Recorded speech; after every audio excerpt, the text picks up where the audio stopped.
Company के अधीन governor general. तो सबसे पहले बंगाल के गवर्नर की बात करें तो रॉबर्ट क्लाइव जो है वो 1757 से 1760 तक बंगाल का गवर्नर रहा और उसके बाद फिर से 1765 से 1767 तक रहा।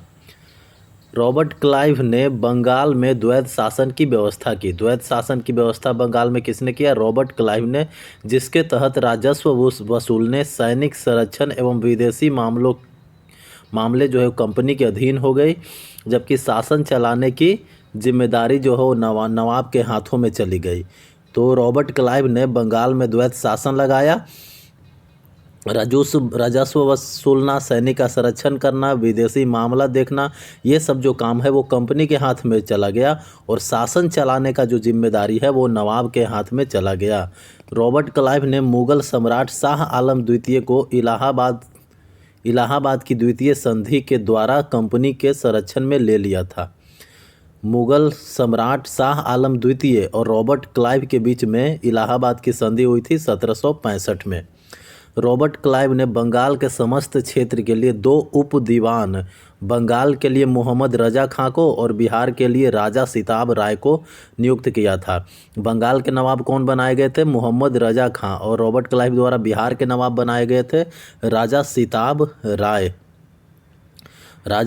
राय को नियुक्त किया गया था। अन्य गवर्नर बने वेरिलस्ट जो है वो 1767 से लेकर के 1769 तक रहा। कर्टियर जो है वो 1769 से 1772 तक रहा। वारेन हेस्टिंग जो है वो 1772 से 1774 तक रहे। कंपनी के अधीन गवर्नर जनरल की बात करें तो रेगुलेटिंग एक्ट 1773 ईस्वी के अनुसार बंगाल के गवर्नर जनरल को अब अंग्रेजी क्षेत्रों का गवर्नर जनरल कहा जाने लगा, जिसका कार्यकाल 5 वर्षों का निर्धारित किया गया। मद्रास एवं बम्बई के गवर्नर को इसके अधीन कर दिया गया, यानी मद्रास एवं बम्बई के गवर्नर को बंगाल के गवर्नर के अधीन कर दिया गया। इस प्रकार भारत में कंपनी के अधीन प्रथम गवर्नर जनरल वारेन हेस्टिंग 1774 ईस्वी में 1774-85 ईस्वी में हुआ। वारेन हेस्टिंग 1774 से 1785 तक बंगाल का गवर्नर जनरल बना। वारेन हेस्टिंग 1750 ईस्वी में कंपनी के एक क्लर्क के रूप में कलकत्ता आया और अपनी कार्यकुशलता के कारण कासिम बाजार का अध्यक्ष, उसके बाद बंगाल का गवर्नर एवं कंपनी का गवर्नर जनरल बना। वारेन हेस्टिंग के बारे में पढ़े तो वारेन हेस्टिंग जो है वो 1774 से 1785 ईस्वी तक रहा। वारेन हेस्टिंग ने राजकीय कोषागार को मुर्शिदाबाद से हटाकर कलकत्ता लाया। 1772 ईस्वी में वारेन हेस्टिंग ने प्रत्येक जिले में एक फौजदारी तथा दीवानी अदालतों की स्थापना की। फौजदारी अदालतें सदर निजामत अदालत द्वारा निरीक्षित होती थी। फौजदारी अदालतों का निरीक्षण कौन करता था? सदर निजामत। नाजिम द्वारा नियुक्त दरोगा अदालत की अध्यक्षता करता था। नाजिम जो है वो एक दरोगा को नियुक्त करता था जो अदालत की अध्यक्षता करता था। दीवानी अदालत में कलेक्टर मुख्य न्यायाधीश होता था। दीवानी जो अदालत था उसमें कलेक्टर मुख्य न्यायाधीश ही होता था और जिला फौजदारी अदालत एक भारतीय अधिकारी के अधीन होता था। जिला फौजदारी अदालत एक भारतीय अधिकारी के अधीन होता था, जिसकी सहायता के लिए एक मुफ्ती और एक काजी होता था। फौजदारी अदालत का अध्यक्षता जो है वो भारतीय करता था और उसको सहायता करने के लिए एक मुफ्ती और एक काजी नियुक्त किया जाता था। कलेक्टर इस न्यायालय के कार्य की देखभाल करता था। कलकत्ता में एक सदर दीवानी अदालत और एक सदर फौजदारी अदालत की स्थापना की गई।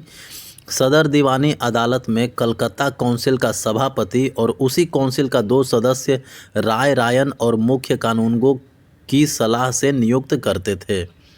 सदर फौजदारी अदालत में नाइब निजाम, मुख्य काजी, मुफ्ती और 3 मौलविये की सलाह से नियुक्त न्याय करते थे।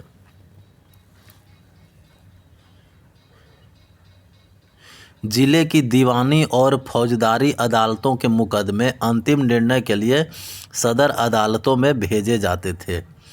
दीवानी मुकदमों में जातीय कानून अर्थात हिंदुओं के संबंध में हिंदू कानून और मुसलमानों के लिए मुसलमान कानून लागू किया जाता था, जबकि फौजदारी मुकदमों में मुस्लिम कानून लागू किया जाता था।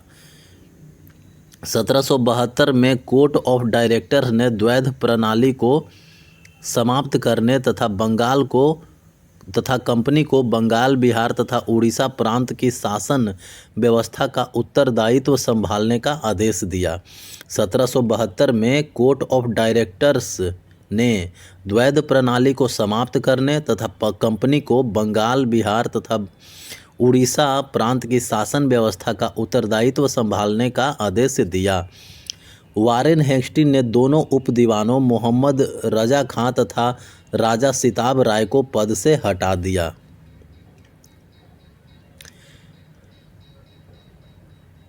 हेस्टिंग्स ने नवाब की देखभाल के लिए मीर जफर की विधवा मुन्नी बेगम को उसका संरक्षक नियुक्त किया। 1775 में मुन्नी बेगम को हटाकर मोहम्मद रजा खां को नवाब का संरक्षक नियुक्त किया गया। इसने यानी वारेन हेस्टिंग ने 1781 ईस्वी में कलकत्ता में मुस्लिम शिक्षा के विकास के लिए प्रथम मदरसा स्थापित किया था। कलकत्ता में पहला बार मदरसा स्थापित किया गया 1781 में वारेन हेस्टिंग के द्वारा।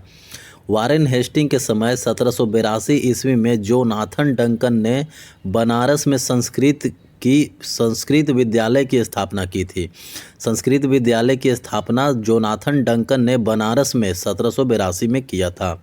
गीता के अंग्रेजी अनुवादकार विलियम विल्किंस चार्ल्स को हेस्टिंग ने आश्रय प्रदान किया था। गीता का अंग्रेजी में अनुवाद किसने किया था? विलियम विल्किंस को वारेन हेस्टिंग ने आश्रय प्रदान किया था। वारेन हेस्टिंग के समय में सर विलियम जोन्स ने 1784 में the Asiatic Society of Bengal की स्थापना की थी। The Asiatic Society of Bengal की स्थापना किसने किया था? सर विलियम जोन्स ने 1784 में वारेन हेस्टिंग के समय। वारेन हेस्टिंग ने मुगल सम्राट को मिलने वाला 26 लाख रुपए की वार्षिक पेंशन बंद करवा दी थी। वारेन हेस्टिंग के समय में 1780 ईस्वी में भारत का पहला समाचार पत्र द बंगाल गजट का प्रकाशन जेम्स ऑगस्टन हिक्की ने किया था। तो भारत का पहला समाचार पत्र कौन था? The Bengal Gazette. और द बंगाल गजट को लिखा था किसने? James Augustus Hicky. The Bengal Gazette प्रकाशित किया गया था 1780 में और उस समय गवर्नर जनरल वारेन हेस्टिंग था। वारेन हेस्टिंग के समय रेगुलेटिंग एक्ट के तहत 1774 ईस्वी में कलकत्ता में एक उच्चतम न्यायालय की स्थापना की गई, जिसका अधिकार क्षेत्र कलकत्ता तक था। कलकत्ता के बाहर का मुकदमा तभी सुना जाता था जब दोनों पक्ष सहमत हो। इस न्यायालय में अंग्रेजी कानून लागू होता था। इसका मुख्य न्यायाधीश एलिजा इम्पे थे। 1774 में जो उच्चतम न्यायालय खुला था उसका मुख्य न्यायाधीश एलिजा इम्पे थे, जिसे 1782 में इस्तीफा देना पड़ा। हेस्टिंग ने बंगाली ब्राह्मण नंद कुमार पर झूठा आरोप लगाकर न्यायालय से फांसी की सजा दिलवा दी थी। वारेन हेस्टिंग ने बंगाल का एक ब्राह्मण थे नंद कुमार पर झूठा आरोप लगा करके वारेन हेस्टिंग ने फांसी दिलवा दिया था। प्रथम आंग्ल मराठा युद्ध जो है वो 1775 से 1782 ईस्वी तक चला था। उस समय वारेन हेस्टिंग ही गवर्नर जनरल था। दूसरा आंग्ल मराठा युद्ध 1780 से 1784 चला था। दूसरा आंग्ल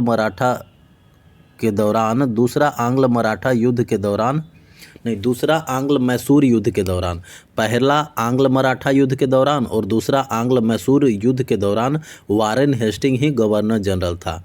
पहला आंग्ल मराठा युद्ध जो है वो 1775 से 1782 तक चला था और दूसरा आंग्ल मैसूर युद्ध जो है वो 1780 से 1784 तक चला था। प्रथम आंग्ल मराठा युद्ध में साल बाई संधि हुई थी 1782 ईस्वी में और दूसरा आंग्ल मराठा युद्ध में मंगलौर की संधि हुई थी 1784 ईस्वी में। पिट्स इंडिया एक्ट 1784 में आया। Pitt's India act Warren Hasting के समय ही पारित हुआ था। वारेन हेस्टिंग के काल में बोर्ड ऑफ रेवेन्यू की स्थापना की गई थी। वारेन हेस्टिंग ने संपूर्ण लगान के हिसाब की देखभाल के लिए एक भारतीय अधिकारी राय रायन की नियुक्ति की थी।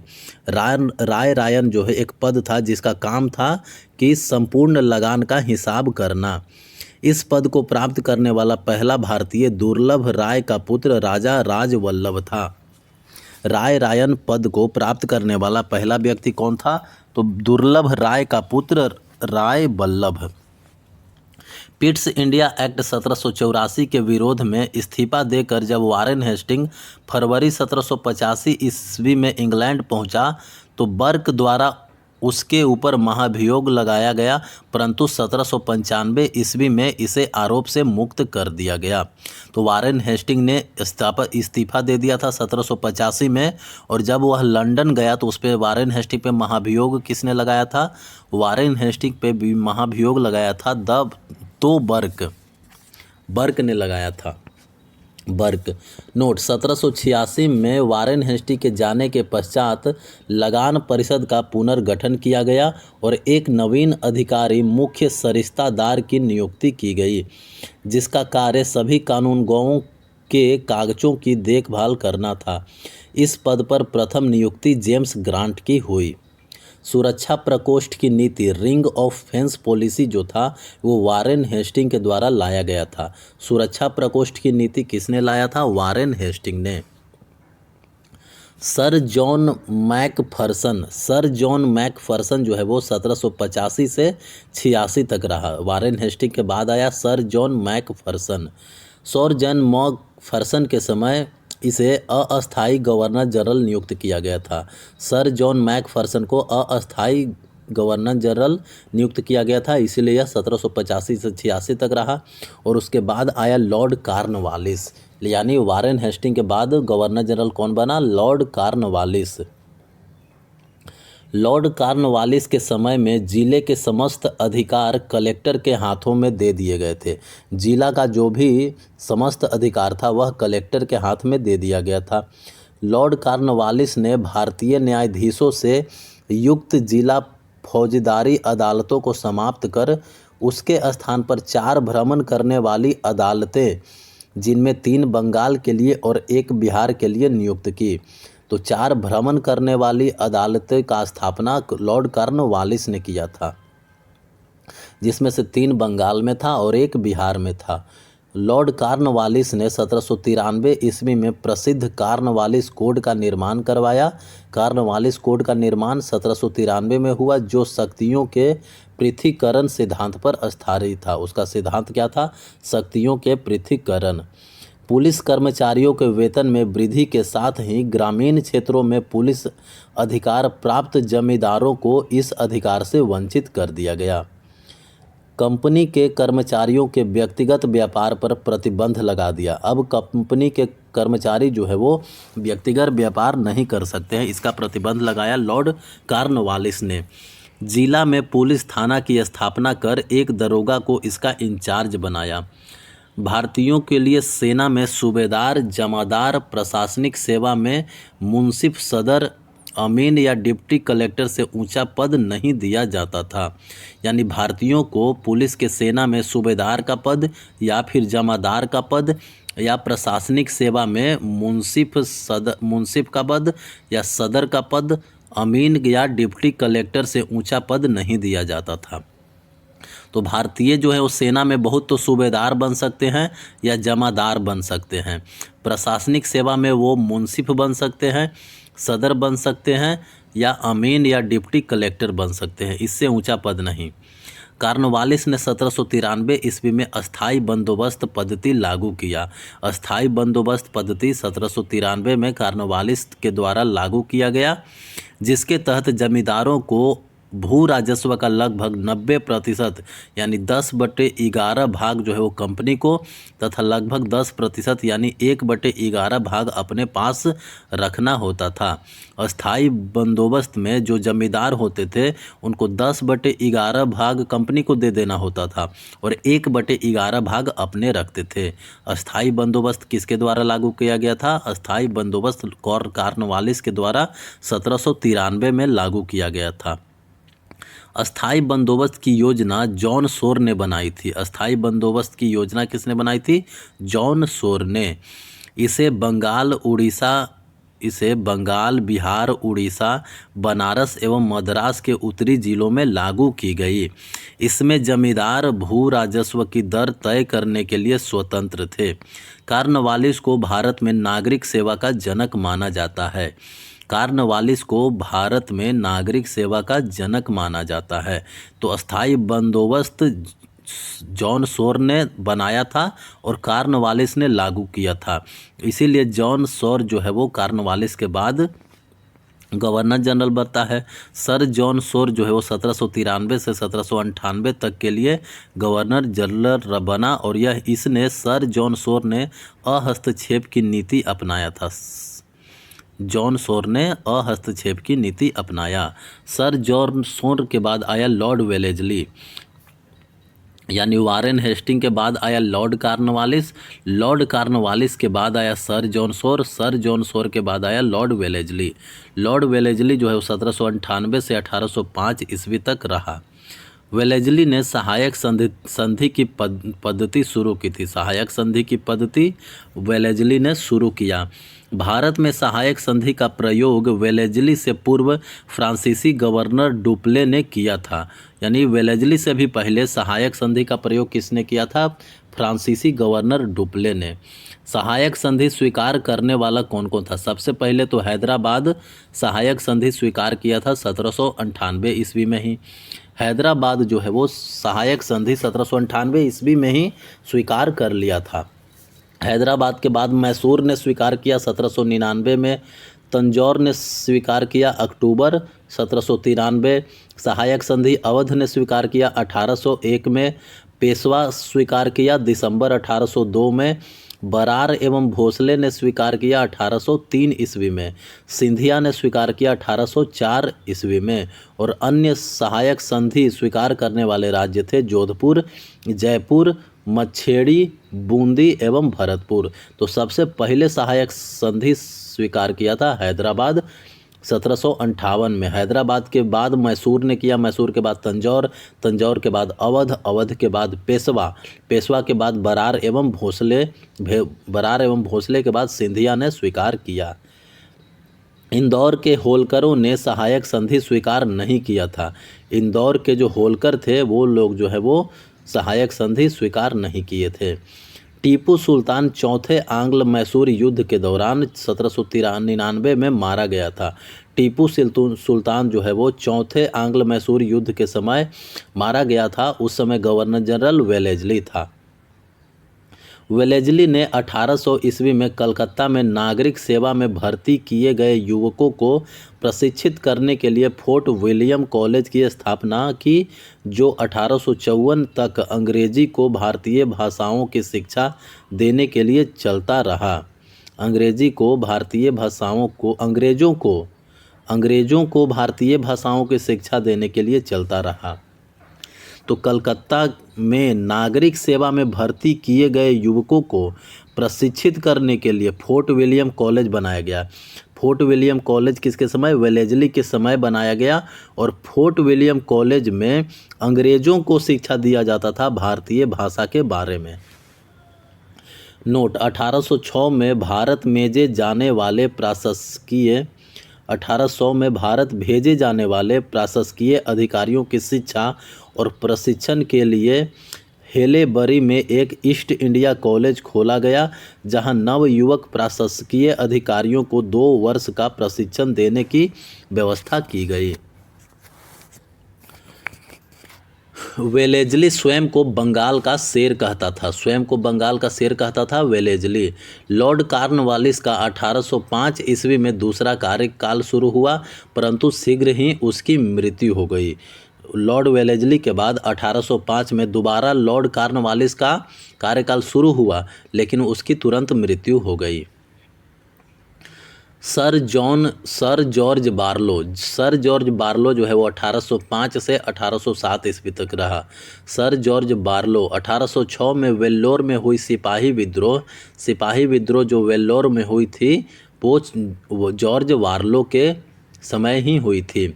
लॉर्ड मिंटो प्रथम 1807 से लेकर के 1813 तक रहा।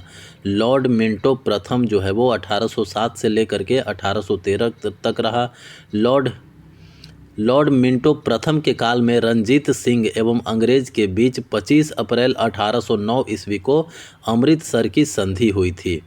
अमृतसर की संधि किसके किसके बीच में हुई थी? अमृतसर की संधि रणजीत सिंह और लॉर्ड मिंटो प्रथम के बीच में हुई थी और यह अमृतसर की संधि में मध्यस्थता किया था चार्ल्स मेटकॉफ, इसीलिए मेटकॉफ की संधि भी इसको बोलते हैं। तो अमृतसर की संधि की मध्यस्थता किया था चार्ल्स मेटकॉफ। मिंटो प्रथम के समय चार्टर एक्ट 1813 आया था। चार्टर एक्ट 1813 जो आया था वो लॉर्ड मिंटो प्रथम के समय ही आया था। लॉर्ड हेस्टिंग की बात करें तो लॉर्ड हेस्टिंग जो है वो 1813 से 1823 तक रहा। लॉर्ड हेस्टिंग 1813 से 1823 तक रहा। लॉर्ड हेस्टिंग के समय बंगाल नेपाल युद्ध हुआ था। बंगाल नेपाल युद्ध जो है 1814 से 1816 ईस्वी तक चला था। इसमें नेपाल के अमर सिंह थापा को आत्मसमर्पण करना पड़ा था। मार्च 1816 ईस्वी में अंग्रेजों एवं गोरखों के बीच संगोली की संधि हुई थी। संगोली की संधि जो है वो 1816 में हुआ था। अंग्रेजों और नेपाल के गोरखों के बीच, अंग्रेजों एवं नेपाल के गोरखों के बीच संगोली की संधि हुई थी 1816 ईस्वी में। और इस तरह आंग्ल नेपाल युद्ध जो है वो समाप्त हो गया था। हेस्टिंग के समय पिंडारियों का दमन कर दिया गया था। पिंडारियों के प्रमुख नेता वासिल मोहम्मद चीतू एवं करीम खां थे। पिंडारियों का दमन किसने किया था? लॉर्ड हेस्टिंग्स ने। लॉर्ड हेस्टिंग्स ने पिंडारियों का दमन किया था और पिंडारियों के प्रमुख नेता थे वासिल मोहम्मद, चीतू खां एवं करीम खां। हेस्टिंग्स ने मराठों की शक्ति को अंतिम रूप से नष्ट कर दिया था। हेस्टिंग्स ने मराठों की शक्ति को अंतिम रूप से नष्ट कर दिया था। हेस्टिंग्स ने प्रेस पर लगे प्रतिबंध को समाप्त कर प्रेस के मार्गदर्शन के लिए नियम बनाए थे। प्रेस पर जो भी प्रतिबंध लगा था उसको हेस्टिंग्स ने समाप्त कर दिया था और उसके लिए नया मार्गदर्शन नियम बनाया था। हेस्टिंग के समय 1822 ईस्वी में टेनेंसी एक्ट का काश्तकारी अधिनियम लागू किया गया था। टेनेंसी एक्ट या काश्तकारी अधिनियम, टेनेंसी एक्ट किसके समय लागू किया गया था? टेनेंसी एक्ट 1822 में लागू किया गया था लॉर्ड हेस्टिंग के समय में। लॉर्ड हेस्टिंग के बाद गवर्नर जनरल बना लॉर्ड एमहर्स्ट। लॉर्ड एमहर्स्ट जो है वो 1823 से 1828 ईस्वी तक रहा। लॉर्ड एमहर्स्ट 1823 से 1828 ईस्वी तक रहा। लॉर्ड एमहर्स्ट के समय प्रथम आंग्ल बर्मा युद्ध हुआ। प्रथम आंग्ल बर्मा युद्ध 1824 से 1826 ईस्वी तक लड़ा गया। 1826 ईस्वी में बर्मा एवं अंग्रेजों के बीच यांडबू की संधि हुई। यांडबू की संधि किसके बीच हुई थी? यांडबू की संधि अंग्रेजों और बर्मा के बीच में हुआ था 1826 ईस्वी में। 1824 में बैरकपुर का सैन्य विद्रोह भी लॉर्ड एमहर्स्ट के में हुआ था। 1824 में बैरकपुर का विद्रोह हुआ था और यह बैरकपुर का जो सैन्य विद्रोह था वो लॉर्ड एमहर्स्ट के नेतृत्व में ही, लॉर्ड एमहर्स्ट के शासनकाल में ही हुआ था। लॉर्ड एमहर्स्ट के बाद आता है लॉर्ड विलियम बेंटिक।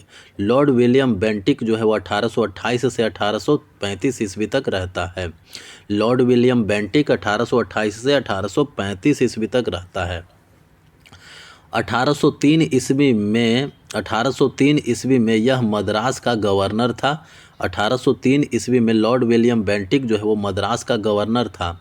बेंटिक के समय 1806 ईस्वी में माथे पर जातीय चिन्ह न लगाने तथा कानों में बालियां न पहनने देने पर वेल्लोर के सैनिकों ने विद्रोह किया था। वेल्लोर के सैनिकों ने विद्रोह किसके शासनकाल में किया था? वेल्लोर के सैनिकों ने विद्रोह किया था। उस समय लॉर्ड विलियम बेंटिक जो है वो गवर्नर जनरल था। गवर्नर जनरल ने माथों पर जातीय चिन्ह और कानों में बालियां पहनने पर मना कर दिया था, इसीलिए वेल्लोर के सैनिकों ने विद्रोह कर दिया था। 1833 ईस्वी के चार्टर एक्ट 1833 ईस्वी के चार्टर एक्ट द्वारा बंगाल के गवर्नर जनरल को भारत का गवर्नर जनरल बना दिया गया। इस प्रकार भारत का पहला governor general Lord William Bentinck बना। यानी बंगाल का जो गवर्नर जनरल कहा जाता था उसको 1833 ईस्वी में चार्टर एक्ट ला करके भारत का गवर्नर जनरल नियुक्त किया गया और इस तरह भारत का पहला गवर्नर जनरल जो है वो लॉर्ड विलियम बेंटिक हुआ। बंगाल का प्रथम गवर्नर जनरल वारेन हेस्टिंग था। बंगाल का प्रथम गवर्नर जनरल वारेन हेस्टिंग था और बंगाल का अंतिम गवर्नर जनरल कौन था? Lord William Bentinck. और भारत का प्रथम गवर्नर जनरल जो है वो लॉर्ड विलियम बेंटिक बना। राजा राम मोहन राय के सहयोग से बेंटिक ने 1829 में सती प्रथा को समाप्त कर दिया।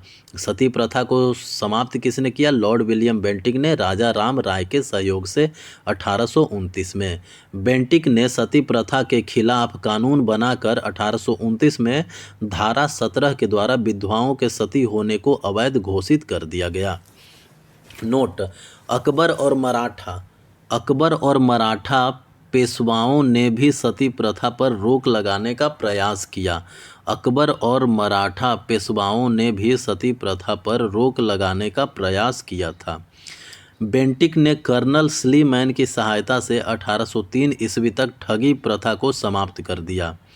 लॉर्ड बेंटिक ने ही ठगी प्रथा को भी समाप्त किया था, लेकिन बेंटिक ने कर्नल स्लीमैन की सहायता से लॉर्ड विलियम बेंटिक ने 1830 में ठगी प्रथा को समाप्त किया।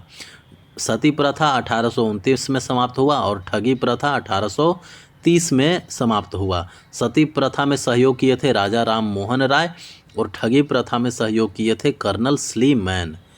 ठग देवी काली की पूजा करते थे। जो भी उस समय ठग थे वो देवी काली की पूजा करते थे। सन 1835 ईस्वी में बेंटिक ने कलकत्ता में कलकत्ता मेडिकल कॉलेज की स्थापना की थी। कलकत्ता मेडिकल कॉलेज की स्थापना लॉर्ड विलियम बेंटिक ने 1835 ईस्वी में की। लॉर्ड विलियम बेंटिक के समय मैकाले की अनुशंसा पर अंग्रेजी को शिक्षा का माध्यम बनाया गया और मैकाले द्वारा कानून का वर्गीकरण भी किया गया। मैकाले की अनुशंसा पर अंग्रेजी को शिक्षा का माध्यम बनाया गया था। बेंटिक ने 1831 में मैसूर तथा 1834 में कुर्ग एवं मध्य कचेर को हड़प लिया था। बेंटिक ने मैसूर को हड़प लिया था 1831 में। लॉर्ड विलियम बेंटिक ने भारतीयों को उत्तरदायी पदों पर नियुक्त किया। इसके समय में बेंटिक के समय में भारतीयों को प्रदान किया जाने वाला उच्चतम पद जो था वो सदर अमीन का पद था, जिसे 700 रुपया प्रति माह तनख्वाह मिलता था। बेंटिक के समय कंपनी को 1833 के चार्टर एक्ट द्वारा यह निश्चित किया गया कि धर्म, जाति, रंग अथवा जन्म के आधार पर किसी व्यक्ति को कंपनी की सेवा में प्रवेश करने से नहीं रोका जाएगा। यानी लॉर्ड विलियम बेंटिक के समय ही 1833 एक्ट के द्वारा यह प्रावधान किया गया कि किसी भी व्यक्ति को धर्म, जाति, लिंग आधार पर कंपनी का सेवा करने से नहीं रोका जाएगा। लॉर्ड विलियम बेंटिक ने शिशु बालिका की हत्या पर प्रतिबंध लगा दिया। यानी बेंटिक ने बालिका हत्या जो था, शिशु बालिका हत्या पर भी रोक लगाया बेंटिक ने। फिर आया लॉर्ड बेंटिक के बाद चार्ल्स मेटकॉफ जो है वो 1835 से 1836 ईस्वी तक रहा। चार्ल्स मेटकॉफ ने अपने 1 वर्ष के कार्यकाल में प्रेस पर नियंत्रण हटाया। चार्ल्स मेटकॉफ ने प्रेस पर नियंत्रण हटाया, इसलिए इसे भारतीय प्रेस का मुक्तिदाता कहा जाता है। भारतीय प्रेस का मुक्तिदाता किसे कहा जाता है? भारतीय प्रेस का मुक्तिदाता चार्ल्स मेटकॉफ को कहा जाता है। लॉर्ड ऑकलैंड 1836 से 1842 ईस्वी तक रहे। लॉर्ड ऑकलैंड जो है वो 1836 से 1842 ईस्वी तक रहा। लॉर्ड ऑकलैंड के समय ही सबसे महत्वपूर्ण घटना प्रथम आंग्ल अफगान युद्ध हुआ। प्रथम आंग्ल अफगान युद्ध जो है वो लॉर्ड ऑकलैंड के समय हुआ 1839 से 42 ईस्वी के बीच में। 1839 में ऑकलैंड ने कलकत्ता से दिल्ली तक ग्रैंड रोक का मरम्मत करवाया था। जीटी रोड का मरम्मत किसने करवाया था? कलकत्ता से दिल्ली तक जो ग्रैंड ट्रंक रोड है, ग्रैंड ट्रंक रोड का मरम्मत लॉर्ड ऑकलैंड ने करवाया था। लॉर्ड ऑकलैंड के समय में भारतीय विद्यार्थियों की डॉक्टरी की शिक्षा हेतु विदेश जाने की अनुमति ब्रिटिश संसद से प्रदान की गई थी। भारतीय विद्यार्थी जो भी थे वो डॉक्टरी की शिक्षा अगर विदेश जाकर लेना चाहते थे तो लॉर्ड ऑकलैंड के समय ही उसको आज्ञा प्रदान की गई थी। लॉर्ड ऑकलैंड के बाद आता है लॉर्ड एलनबरो। लॉर्ड एलनबरो जो है 1842 से 1844 तक रहा था। प्रथम आंग्ल बर्मा युद्ध जो था, प्रथम आंग्ल अफगान युद्ध जो था वो लॉर्ड एलनबरो के समय ही समाप्त हुआ था। सिंध को अगस्त 1843 ईस्वी में पूर्ण रूप से ब्रिटिश साम्राज्य में मिला लिया था। सिंध को ब्रिटिश साम्राज्य में मिलाने का श्रेय किसको जाता है? लॉर्ड एलनबरो को। 1843 में सिंध को लॉर्ड एलनबरो ने ब्रिटिश में मिला लिया था।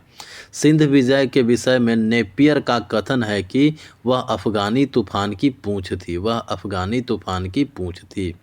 दास प्रथा का उन्मूलन एलनबरो के समय में हुआ था। दास प्रथा का उन्मूलन जो है वो 1843 के एक्ट 5 द्वारा एलनबरो के समय किया गया था। रविवार की छुट्टी की शुरुआत कब हुई थी? 1843 में। रविवार की छुट्टी की समय शुरुआत जो है वो 1843 में हुआ था एलनबरो के समय। लॉर्ड हार्डिंग की बात करें तो लॉर्ड हार्डिंग जो है वो 1884 से 1848 तक रहा। लॉर्ड हार्डिंग जो है वो 1844 से 1848 तक रहा। लॉर्ड हार्डिंग के काल की सबसे महत्वपूर्ण घटना क्या थी कि प्रथम आंग्ल सिख युद्ध जो है वो लॉर्ड हार्डिंग के समय में हुआ था 1845 से 1846 के बीच में। प्रथम आंग्ल सिख युद्ध लॉर्ड हार्डिंग के समय में हुआ था 1845 से 1846 ईस्वी में। इसमें अंग्रेज विजयी हुए थे। लॉर्ड हार्डिंग ने नर बलि प्रथा पर प्रतिबंध लगा दिया था। नर बलि प्रथा किसने बंद किया? लॉर्ड हार्डिंग ने। दास्ता प्रथा किसने बंद करवाया? दास्ता प्रथा जो है वो एलनबरो ने समाप्त किया 1843 में। लॉर्ड हार्डिंग ने नर बलि प्रथा को समाप्त किया। फिर आता है लॉर्ड डलहौजी की बात करें तो लॉर्ड डलहौजी के समय द्वितीय आंग्ल सिख युद्ध हुआ था।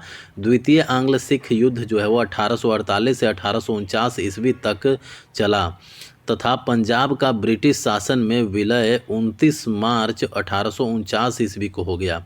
पंजाब का ब्रिटिश साम्राज्य में विलय कब हुआ? 29 मार्च 1849 ईस्वी को। जगत प्रसिद्ध सिख राज्य का प्रसिद्ध हीरा कोहिनूर महारानी विक्टोरिया को भेज दिया गया। सिख राज्य के पास था हीरा कोहिनूर, जिसको महारानी विक्टोरिया के पास भेज दिया गया। द्वितीय आंग्ल सिख युद्ध के दौरान 3 युद्ध लड़े गए थे। द्वितीय आंग्ल सिख युद्ध जो हो रहा था उस समय 3 युद्ध लड़े गए थे। पहला रामनगर का युद्ध जो कि 16 नवंबर 1848 को हुआ था और यह अनिर्णित था। दूसरा चिलियावाला का युद्ध जो कि 13 जनवरी 1849 को हुआ था, 13 जनवरी 1849 को, और यह भी अनिर्णित था। तीसरा युद्ध हुआ था गुजरात यानी चिनाब नदी के किनारे गुजरात नामक स्थान पर 12 मार्च 1849 को, जिसमें सिख जो है वो बुरी तरह पराजित हो गए थे। दूसरा आंग्ल सिख युद्ध के दौरान 3 महत्वपूर्ण युद्ध हुआ था। पहला रामनगर का युद्ध, दूसरा चिलियावाला का युद्ध और तीसरा गुजरात का युद्ध। रामनगर का युद्ध और चिलियावाला युद्ध में कोई निष्कर्ष नहीं निकला था, अनिर्णित रहा था। लेकिन तीसरा युद्ध जो गुजरात युद्ध हुआ, जो गुजरात नामक स्थान पर हुआ 12 मार्च 1849 के द्वारा, इसमें सिख जो है वो बुरी तरह हार गए थे। दूसरा आंग्ल बर्मा युद्ध और 1852 ईस्वी में लोअर बर्मा एवं पिग्गू को अंग्रेजी राज्य में मिला लिया गया। 1852 में लोअर बर्मा और पिग्गू को अंग्रेजी राज्य में मिला लिया गया था। डलहौजी ने सिक्किम पर 2 अंग्रेज डॉक्टरों के साथ दुर्व्यवहार का आरोप लगाकर सन 1850 ईस्वी में अधिकार कर लिया।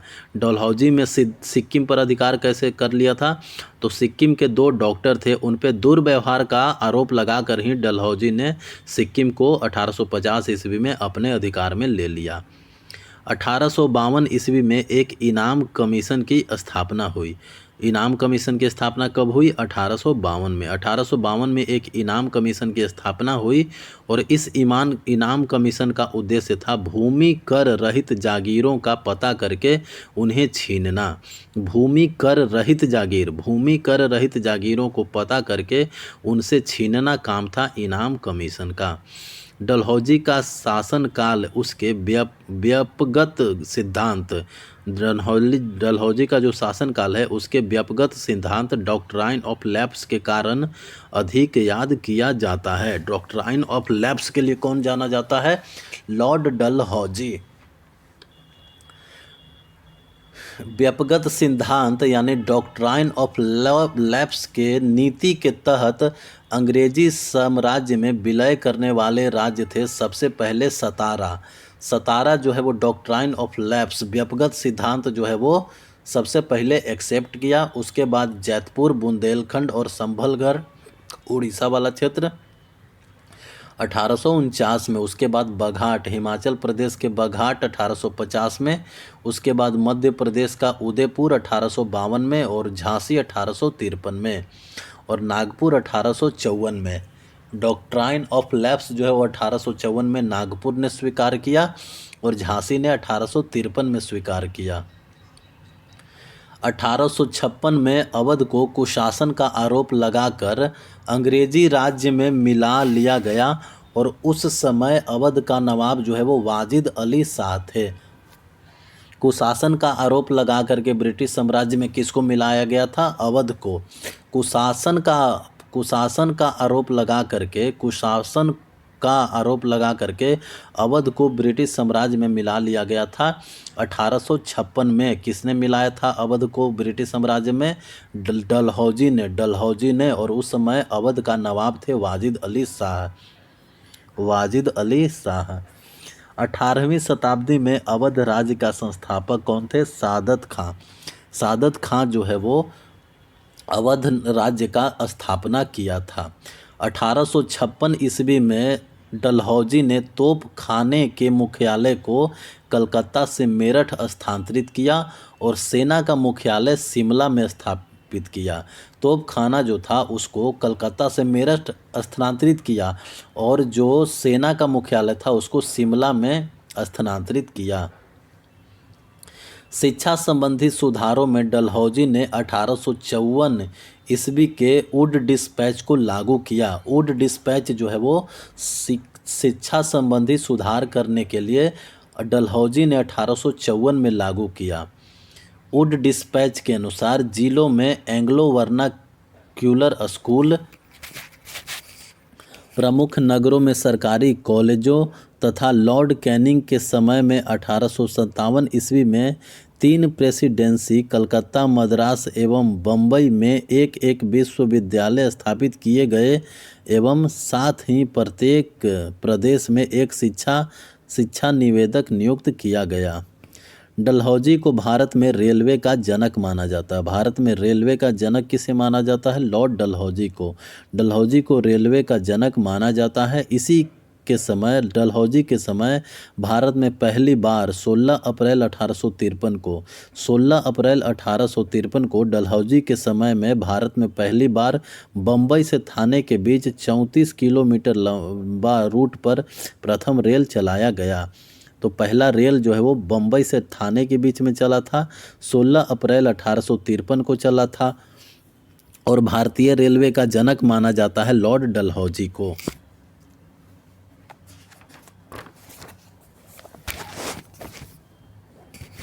सन 1854 में नया पोस्ट ऑफिस एक्ट पारित हुआ और भारत में पहली बार डाक टिकट का प्रचलन प्रारंभ हुआ।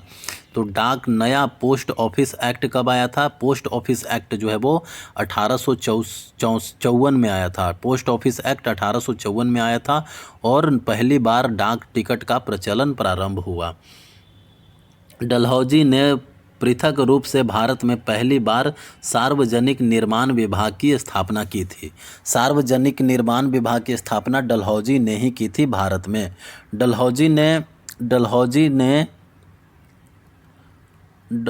डलहौजी ने सन 1854 में एक स्वतंत्र विभाग के रूप में लोक सेवा विभाग की स्थापना की थी।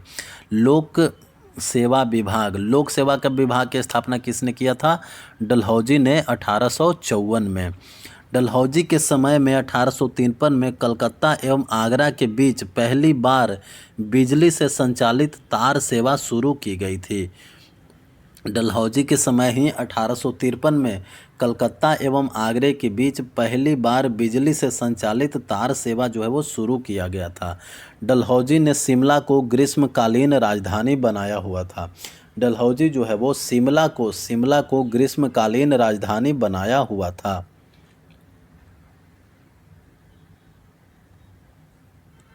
1853 के चार्टर एक्ट के द्वारा कंपनी के संचालक मंडल से कंपनी के प्रशासनिक अधिकारियों की नियुक्ति का अधिकार वापस ले लिया गया और 1853 ईस्वी से ही अधिकारियों की नियुक्ति के लिए प्रतियोगिता परीक्षा का व्यवस्था किया गया, जिसके लिए उम्र 18 से 23 वर्ष रखी गई। तो प्रतियोगिता परीक्षा का व्यवस्था लॉर्ड डलहौजी के समय ही 1853 में किया गया था। नोट: सत्येंद्र नाथ टैगोर पहले भारतीय थे जिन्होंने 1863 ईस्वी में लंदन में हुई सिविल सेवा परीक्षा में सफलता प्राप्त की थी। सिविल सेवा परीक्षा जो कि लंदन में हुआ था उसमें सबसे पहले सफलता प्राप्त किए थे सत्येंद्र नाथ टैगोर, जो 1863 में। 1992 ईस्वी में इलाहाबाद एवं लंदन दोनों स्थानों पर साथ साथ सिविल सेवा परीक्षा का आयोजन किया जाने लगा। डलहौजी ने नर बलि प्रथा को रोकने का भी प्रयास किया था।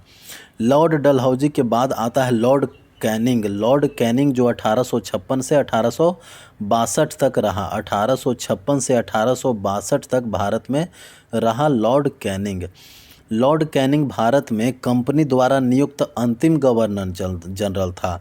भारत का अंतिम गवर्नर जनरल कौन था? लॉर्ड कैनिंग, तथा ब्रिटिश सम्राट के अधीन नियुक्त भारत का प्रथम वायसराय था। भारत का प्रथम वायसराय कौन था? भारत का प्रथम वायसराय भी लॉर्ड कैनिंग था। लॉर्ड कैनिंग के समय ही सबसे महत्वपूर्ण घटना 1857 का ऐतिहासिक विद्रोह हुआ था। 1857 का ऐतिहासिक विद्रोह के समय लॉर्ड कैनिंग ही शासन कर रहा था। लॉर्ड कैनिंग के समय विद्रोह के बाद 1857 विद्रोह के बाद प्रशासनिक सुधार के अंतर्गत भारत का शासन जो है वो कंपनी के हाथों से लेकर के सीधे ब्रिटिश क्राउन के नियंत्रण में दे दिया गया कि अब जो है भारत प्रशासन कंपनी नहीं ब्रिटिश क्राउन करेगा। लॉर्ड कैनिंग के समय 1861 में उच्च न्यायालय अधिनियम बनाया गया। 1861 में उच्च न्यायालय अधिनियम बनाया गया जिसके अनुसार पुरानी सुप्रीम कोर्ट और सदर अदालतों को समाप्त कर दिया गया तथा कलकत्ता, मद्रास तथा मुंबई में एक एक उच्च न्यायालय की स्थापना की गई। तो पुरानी सुप्रीम कोर्ट जो 1774 में बनाया गया था उसको समाप्त कर दिया गया और 1861 में उच्च न्यायालय को बनाया गया कलकत्ता, मद्रास, मुंबई में। 1866 में आगरा में एक उच्च न्यायालय की स्थापना की गई जिसे 1875 में इलाहाबाद स्थानांतरित कर दिया गया था। 1866 में आगरा में उच्च न्यायालय बना जिसको 1875 में इलाहाबाद स्थानांतरित कर दिया गया।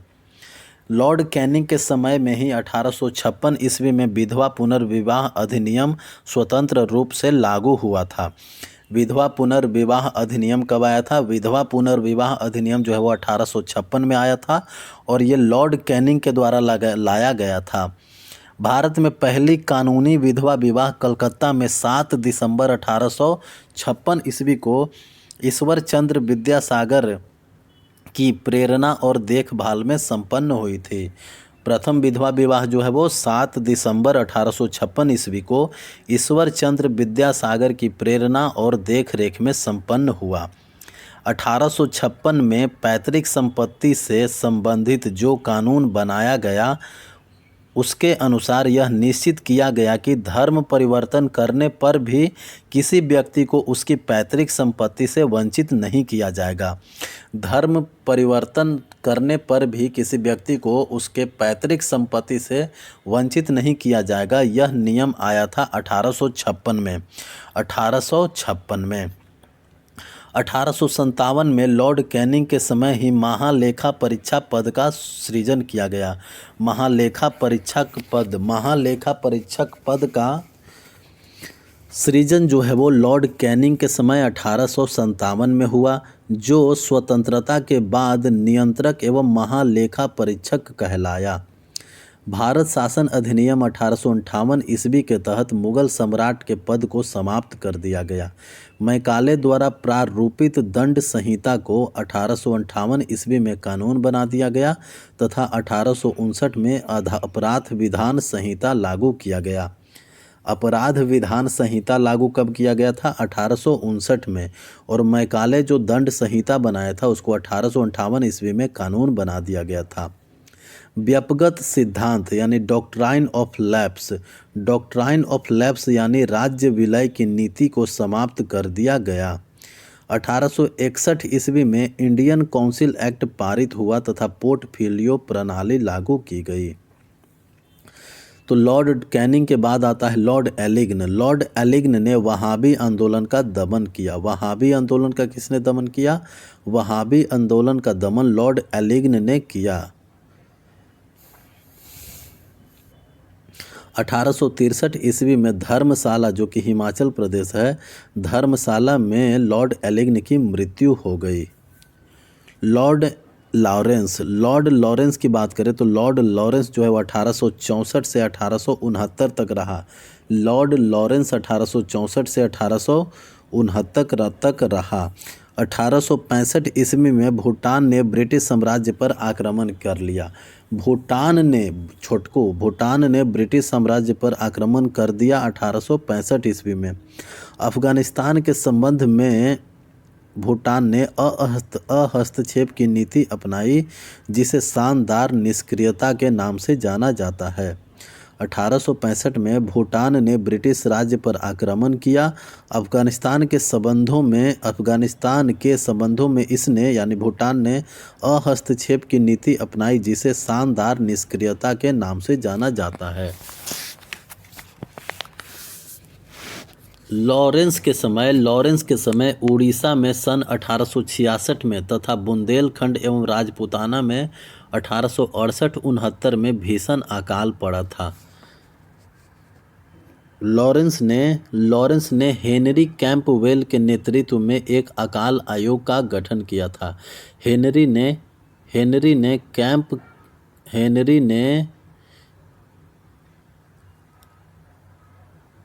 कैंपवेल के नेतृत्व में अकाल आयोग का गठन लॉर्ड लॉरेंस ने किया था। सन 1865 ईस्वी में लॉरेंस के द्वारा भारत एवं यूरोप के बीच प्रथम समुद्री टेलीग्राफ शुरू किया गया था। भारत एवं यूरोप के बीच प्रथम समुद्री टेलीग्राफ सेवा शुरू किया गया था। लॉर्ड मेयो की बात करें तो लॉर्ड मेयो ने अजमेर में 1872 ईस्वी में मेयो कॉलेज की स्थापना की थी। मेयो कॉलेज की स्थापना 1872 में अजमेर में किया गया था। सन 1872 ईस्वी में एक कृषि विभाग की स्थापना की। सन 1872 ईस्वी में लॉर्ड मेयो ने एक कृषि विभाग की स्थापना की। एक अफ़गान शेर अली अफरीदी ने 8 फरवरी 1872 ईस्वी में चाकू मार के मेयो की हत्या कर दी थी। मेयो का हत्या किसने किया था? मेयो का हत्या एक अफ़गानी ने किया था और उसका नाम था शेर अली अफरीदी ने 8 फरवरी 1872 को चाकू मार के लॉर्ड मेयो की हत्या कर दी थी। भारत में अंग्रेजों के समय में प्रथम जनगणना 1872 ईस्वी में लॉर्ड मेयो के कार्यकाल में ही शुरू हुआ था। तो प्रथम जनगणना कब शुरू हुआ? 1872 में। 1872 से जनगणना शुरू हुआ और लॉर्ड मेयो के शासनकाल से ही शुरू हुआ। लॉर्ड नॉर्थब्रुक लॉर्ड नॉर्थब्रुक की बात करें तो लॉर्ड नॉर्थब्रुक जो है वो 1872 से 1876 तक रहा।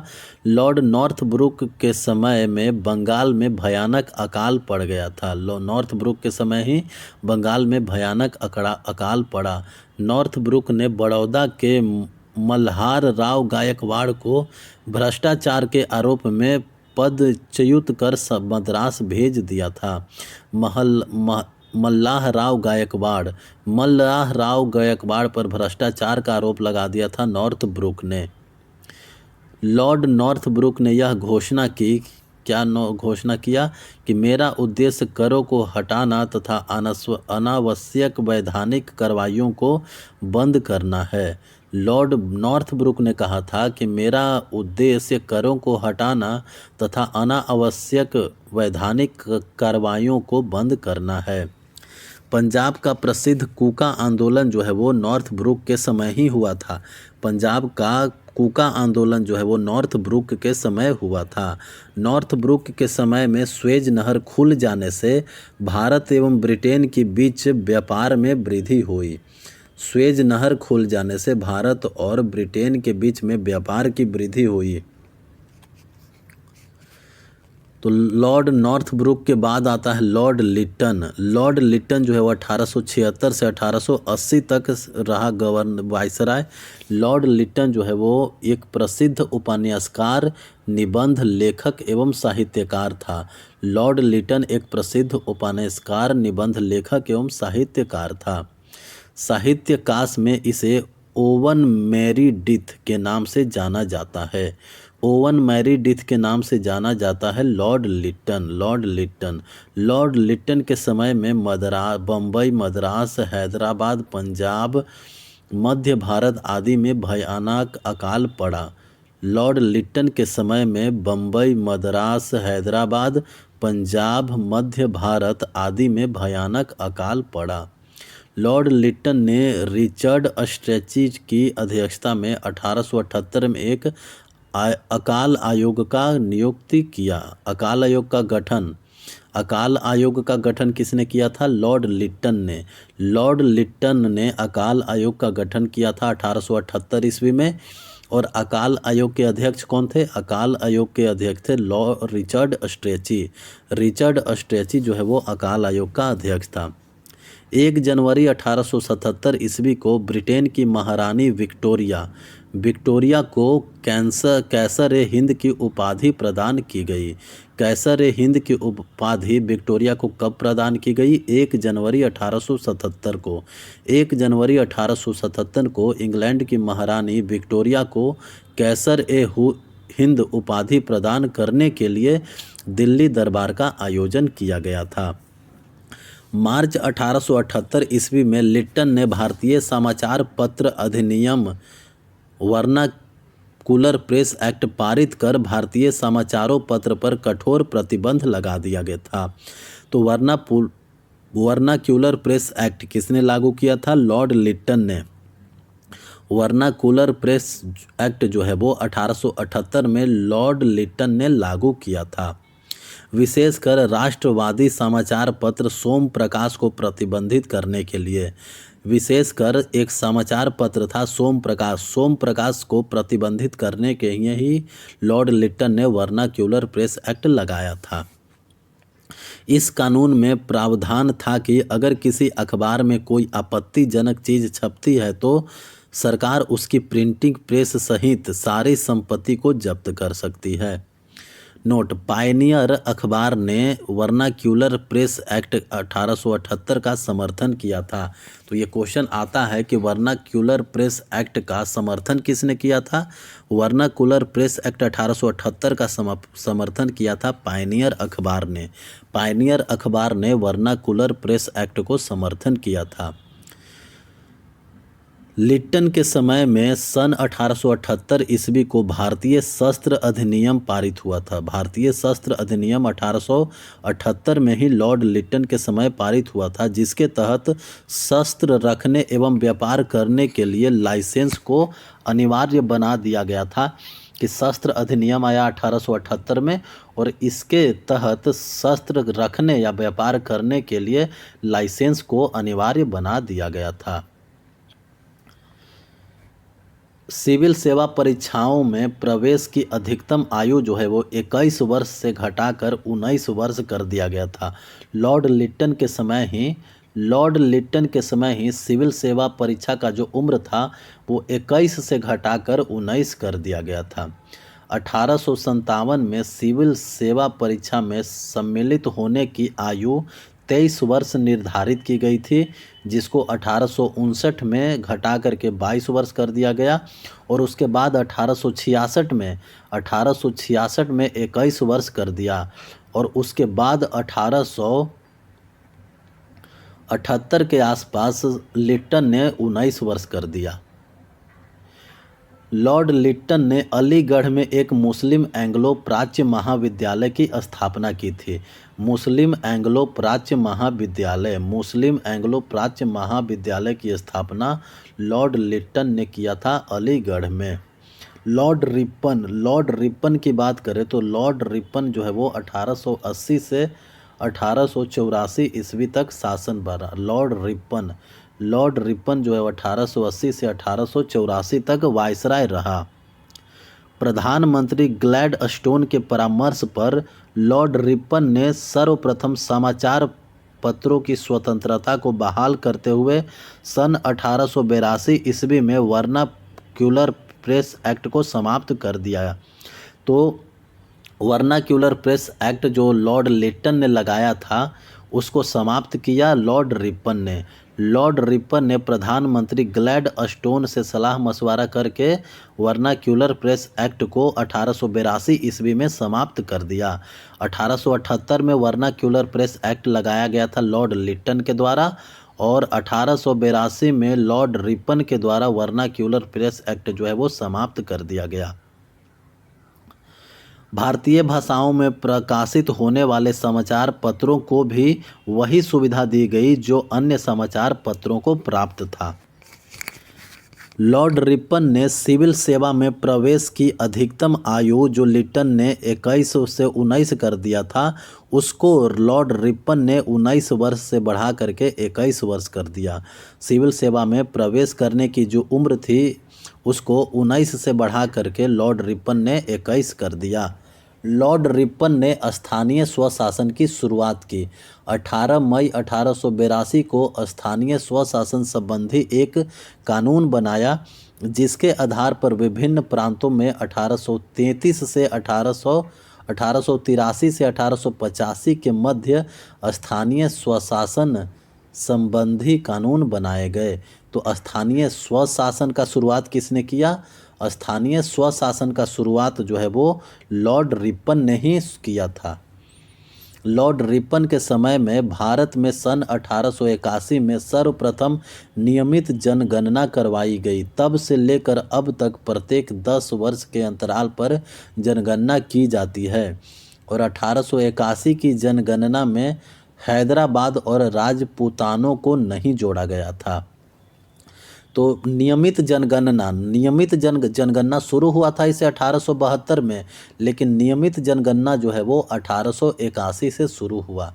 नियमित जनगणना 1881 से शुरू हुआ लॉर्ड रिपन के काल में, और 81 में जो जनगणना हुआ था उसमें हैदराबाद और राजपूताना को नहीं जोड़ा गया था।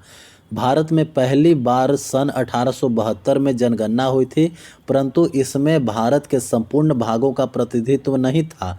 लगभग 20% भारत का भाग इसमें छूट गया था। लॉर्ड रिपन के द्वारा ही सन 1881 में प्रथम कारखाना अधिनियम लाया गया था। प्रथम कारखाना अधिनियम जो है वो 1881 में लॉर्ड रिपन के द्वारा लाया गया था। इसमें 7 वर्ष से कम आयु के बच्चों को काम करने पर प्रतिबंध लगाया गया, और 7 से 12 वर्ष के श्रमिकों के लिए 9 घंटों से अधिक कार्य कराया जाना प्रतिबंध कर दिया गया। यह एक्ट चाय, कॉफ़ी और नील की खेती पर लागू नहीं हुई थी। प्रथम कारखाना अधिनियम जो 1881 में आया था वह चाय, कॉफ़ी और नील की खेती पर लागू नहीं होती थी। लॉर्ड रिपन के समय में शैक्षणिक सुधारों के अंतर्गत विलियम हंटर की अध्यक्षता में आयोग गठित किया गया था। हंटर आयोग जो है वो शैक्षणिक सुधारों से संबंधित था और हंटर आयोग विलियम हंटर की अध्यक्षता में गठित हुआ था, लॉर्ड रिपन ने किया था। 2 फरवरी 1883 को यूरोपियों के विरुद्ध भारतीय न्यायाधीशों द्वारा मुकदमे की सुनवाई के लिए इल्बर्ट विधेयक प्रस्तुत किया गया, लेकिन यूरोप वासियों के प्रबल विरोध के कारण इसे वापस लेना पड़ा। अंग्रेजों द्वारा इस विधेयक के विरोध में किए गए विद्रोह को श्वेत विद्रोह के नाम से जाना जाता है। तो श्वेत विद्रोह क्या था? तो इल्बर्ट विधेयक लाया गया था संसद में 2 फरवरी 1883 को। इल्बर्ट विधेयक क्या था? इल्बर्ट विधेयक यह था कि जो यूरोपीय हैं उनके विरुद्ध भारतीय न्यायाधीश भी फैसला सुना सकते हैं। जो यूरोपीय थे उनके विरुद्ध भारतीय न्यायाधीश जो है वो फैसला सुना सकते हैं। इसी बिल को लाया गया था इल्बर्ट विधेयक के नाम से, लेकिन यूरोप वासियों ने इसका विद्रोह किया था, इसीलिए इसको श्वेत विद्रोह के नाम से जाना गया था। फ्लोरेंस नाइटिंगल ने लॉर्ड रिपन को भारत का उद्धारक की संज्ञा दी थी। फ्लोरेंस नाइटिंगल ने लॉर्ड रिपन को भारत के उद्धारक की संज्ञा दी थी। लॉर्ड डफरिन की बात करें तो 1884 में लॉर्ड डफरिन आया था। 1884 में लॉर्ड डफरिन वाइसराय बना और 1884 से 1888 तक रहा। लॉर्ड डफरिन के समय तृतीय आंग्ल बर्मा युद्ध हुआ था। लॉर्ड डफरिन के समय तृतीय आंग्ल बर्मा युद्ध हुआ 1885-88 में और बर्मा को अंतिम रूप से अंग्रेजी राज्य में मिला लिया गया 1888 में। लॉर्ड डफरिन के समय Bengal tenancy act, Awadh tenancy act तथा पंजाब टेनेंसी एक्ट पारित किया गया था। लॉर्ड डफरिन के समय ही Bengal tenancy act, Awadh tenancy act और पंजाब टेनेंसी एक्ट पारित किया गया था। यानी टेनेंसी एक्ट किसके समय पारित किया गया था? लॉर्ड डफरिन के समय। डफरिन के समय सबसे महत्वपूर्ण घटना थी 28 दिसंबर 1885 को। 28 दिसंबर 1885 को एवो ह्यूम के नेतृत्व में भारतीय राष्ट्रीय कांग्रेस की स्थापना की गई थी। भारतीय राष्ट्रीय कांग्रेस की स्थापना 28 दिसंबर 1885 को एवो ह्यूम द्वारा किया गया था और उस समय वायसराय लॉर्ड डफरिन था। लॉर्ड लैंसडाउन जो है वो 1888 से 1894 तक रहा। लॉर्ड लैंसडाउन 1888 से 1894 ईस्वी तक रहा। भारत और अफगानिस्तान के मध्य सीमा रेखा डुरंड रेखा का निर्धारण लॉर्ड लैंसडाउन ने किया था। डुरंड रेखा जो है वो भारत और अफगानिस्तान के बीच में था, जो कि अब अफगानिस्तान और पाकिस्तान के बीच में है। अभी डुरंड रेखा अभी जो डुरंड रेखा है वो पाकिस्तान और अफगानिस्तान के बीच में है। लॉर्ड लैंसडाउन ने ही डुरंड रेखा को बनाया था। 1891 ईस्वी में दूसरा कारखाना अधिनियम लाया गया। दूसरा कारखाना अधिनियम जो है वो लॉर्ड लैंसडाउन के समय में आया था। पहला कारखाना अधिनियम 1881 में लॉर्ड रिपन के समय आया था। पहला कारखाना अधिनियम 1881 में लॉर्ड रिपन के समय आया और दूसरा कारखाना अधिनियम 1891 में 10 साल बाद लॉर्ड लैंसडाउन के समय आया और इसमें स्त्रियों को 11 घंटे प्रतिदिन से अधिक काम करने पर प्रतिबंध लगाया गया। साथ ही सप्ताह में एक दिन छुट्टी की व्यवस्था की गई। लॉर्ड एलिग्न द्वितीय की बात करें तो 1894 से 1899 तक लॉर्ड एलिग्न द्वितीय रहा। भारत को तलवार के बल पर विजित किया गया और तलवार के बल पर ही इसकी रक्षा की जाएगी। भारत को तलवार के बल पर विजित किया गया और तलवार के बल पर ही इसकी रक्षा की जाएगी। यह कथन लॉर्ड एलिग्न द्वितीय का है। 1895 से 98 ईस्वी के मध्य उत्तर प्रदेश, बिहार, पंजाब एवं मध्य प्रदेश में भयंकर अकाल पड़ा। 1895 से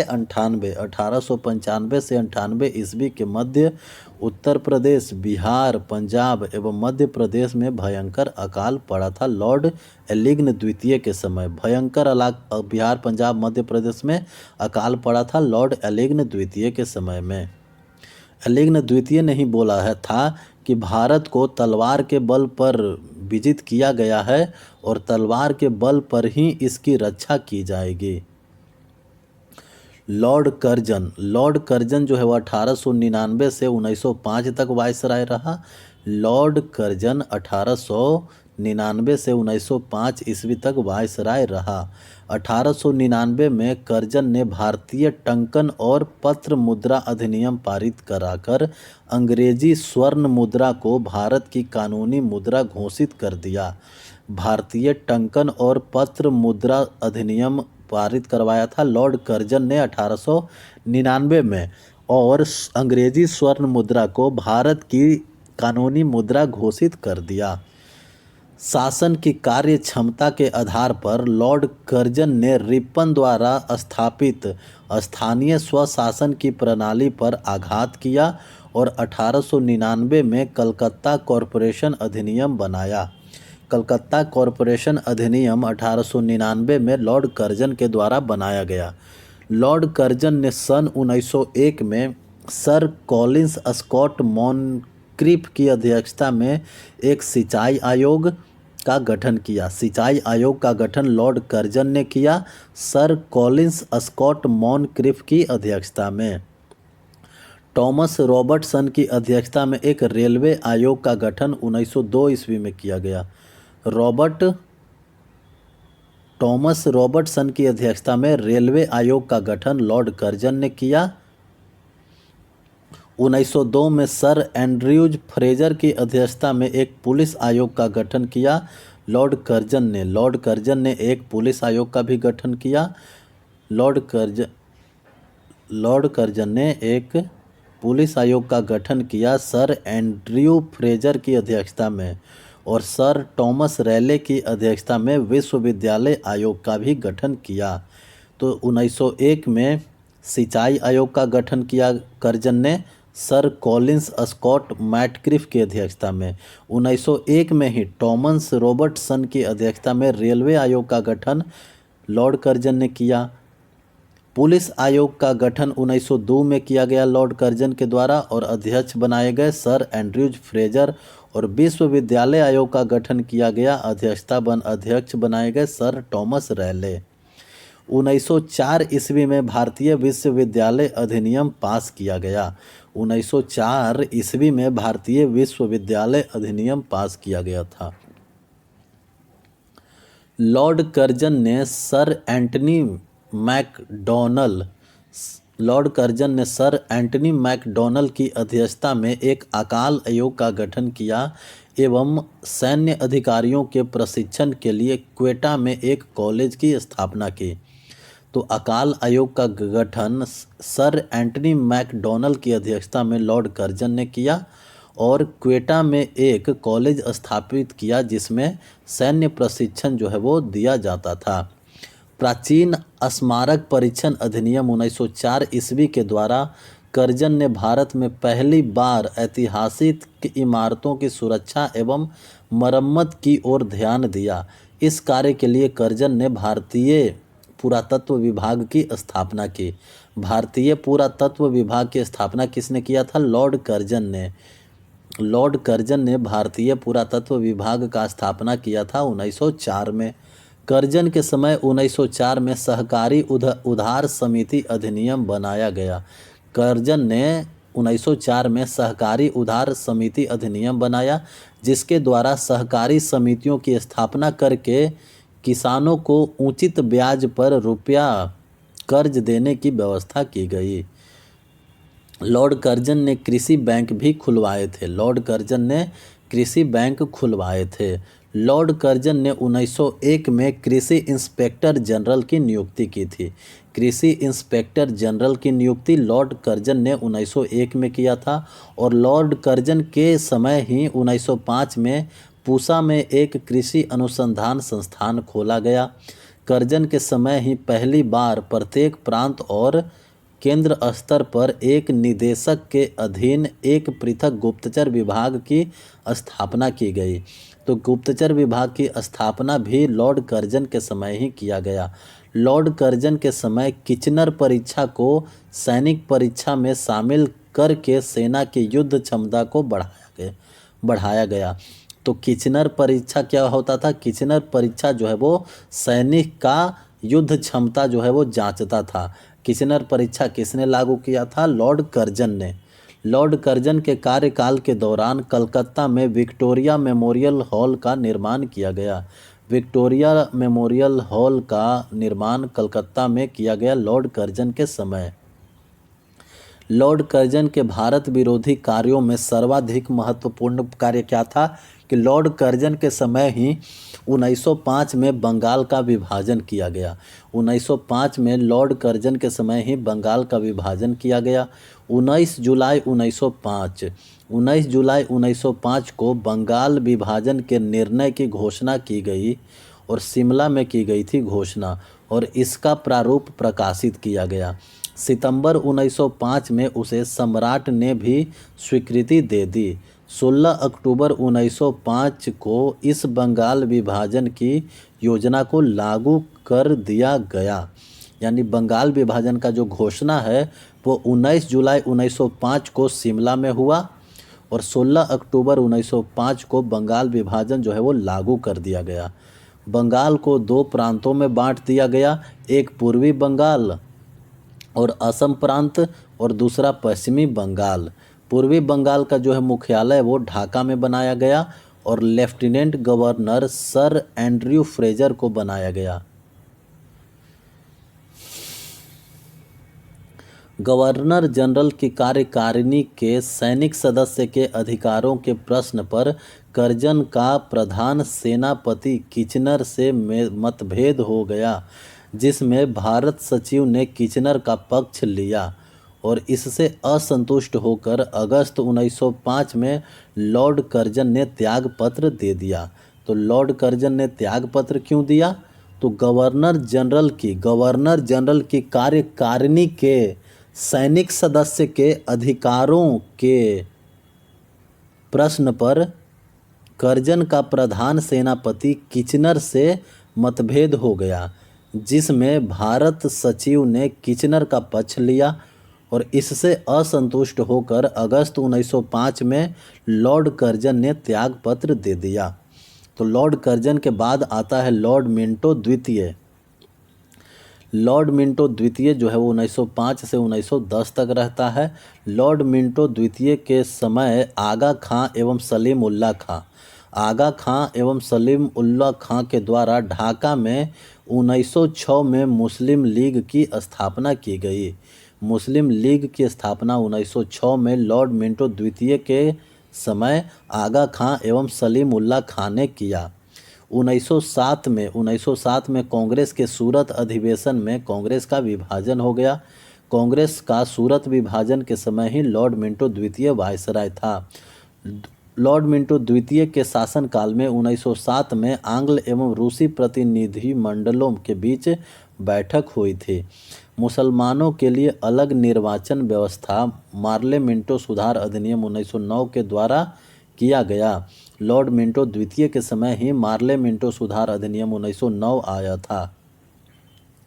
लॉर्ड हार्डिंग द्वितीय की बात करें जो कि 1910 से 1916 तक रहा। लॉर्ड हार्डिंग द्वितीय जो है वो 1910 से 1916 तक रहा।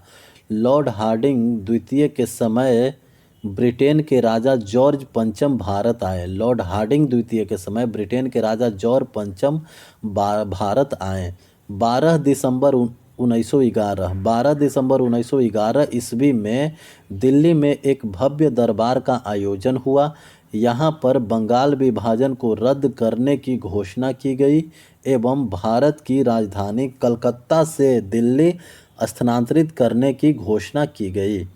1912 ईस्वी में दिल्ली भारत की राजधानी बन गई।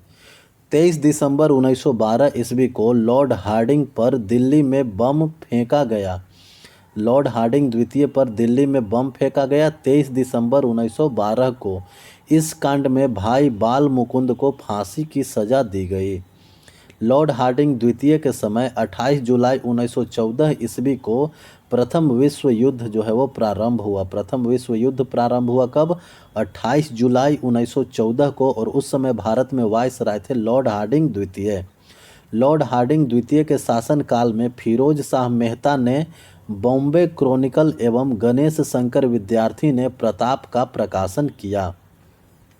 तो बॉम्बे क्रॉनिकल फिरोज शाह मेहता ने प्रकाशित किया है और गणेश शंकर विद्यार्थी ने प्रताप प्रकाशित किया है।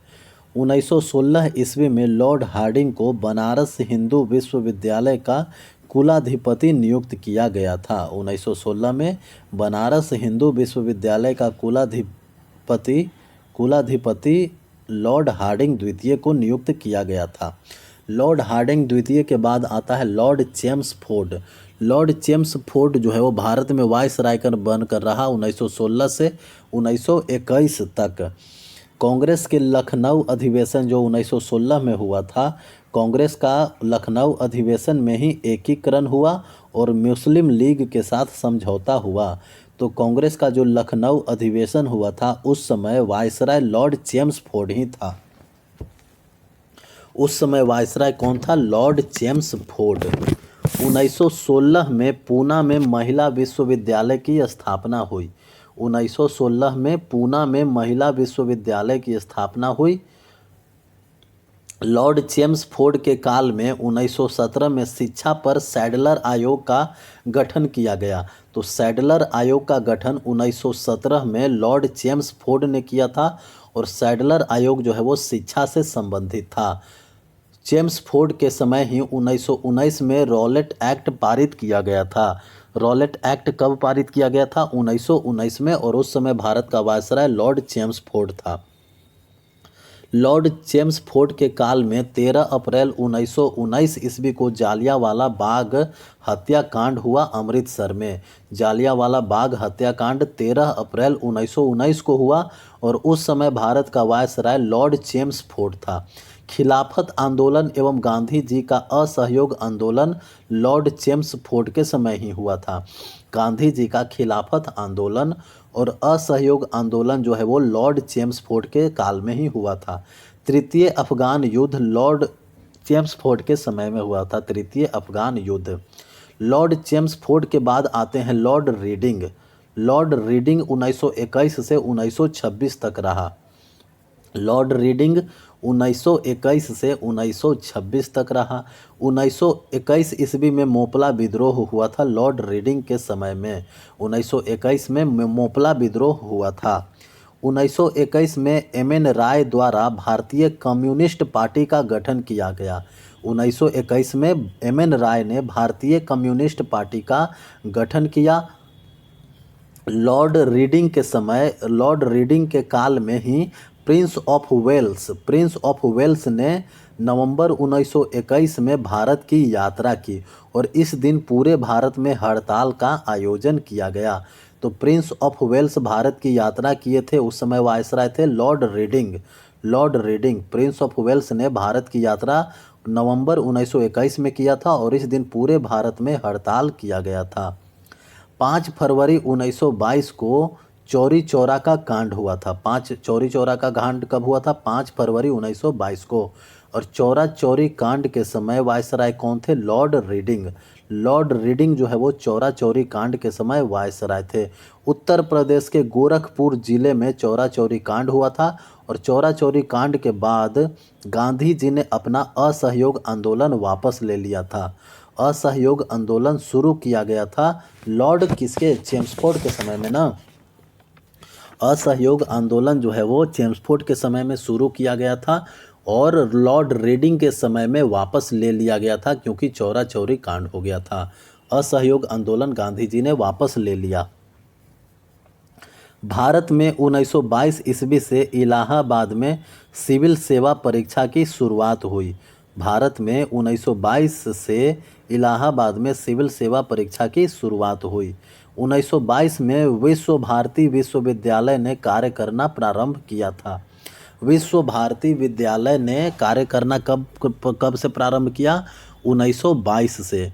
1923 ईस्वी में चित्तरंजन दास एवं मोतीलाल नेहरू ने इलाहाबाद में कांग्रेस के अंतर्गत स्वराज पार्टी की स्थापना की। 1923 ईस्वी के चुनाव में इस दल को मध्य प्रांत एवं बंगाल में पूर्ण बहुमत मिला था। स्वराज पार्टी का स्थापना किसने किया था? स्वराज पार्टी का स्थापना चित्तरंजन दास एवं मोतीलाल नेहरू ने इलाहाबाद के कांग्रेस अधिवेशन में 1923 में किया था। स्वराज पार्टी की स्थापना किया गया था 1923 में। चित्तरंजन दास एवं मोतीलाल नेहरू के द्वारा 1923 में चुनाव हुआ था, जिसमें इनको बहुमत मिला था। 1925 ईस्वी में प्रसिद्ध आर्य समाजी राष्ट्रवादी नेता स्वामी श्रद्धानंद की हत्या कर दी गई थी। स्वामी श्रद्धानंद की हत्या हुई थी 1925 ईस्वी में, जो कि आर्य समाजी राष्ट्रवादी नेता थे। लॉर्ड रीडिंग के बाद आता है लॉर्ड इरविन। लॉर्ड इरविन का शासनकाल रहा 1926 से 1931 तक। 1926 से 1931 तक लॉर्ड इरविन जो है वो भारत का वायसराय बनकर रहा। 3 फरवरी 1928 ईस्वी को साइमन कमीशन बम्बई पहुंचा। साइमन कमीशन बम्बई पहुंचा 3 फरवरी 1928 को। लाला लाजपत राय की मृत्यु के बदले में भारतीय चरमपंथी द्वारा दिल्ली के असेंबली हॉल में 1929 ईस्वी में बम फेंका। लाला लाजपत राय का जो मृत्यु हो गया था, उसके बदले भारतीय चरमपंथियों ने असेंबली हॉल में बम फेंका था 1929 ईस्वी में।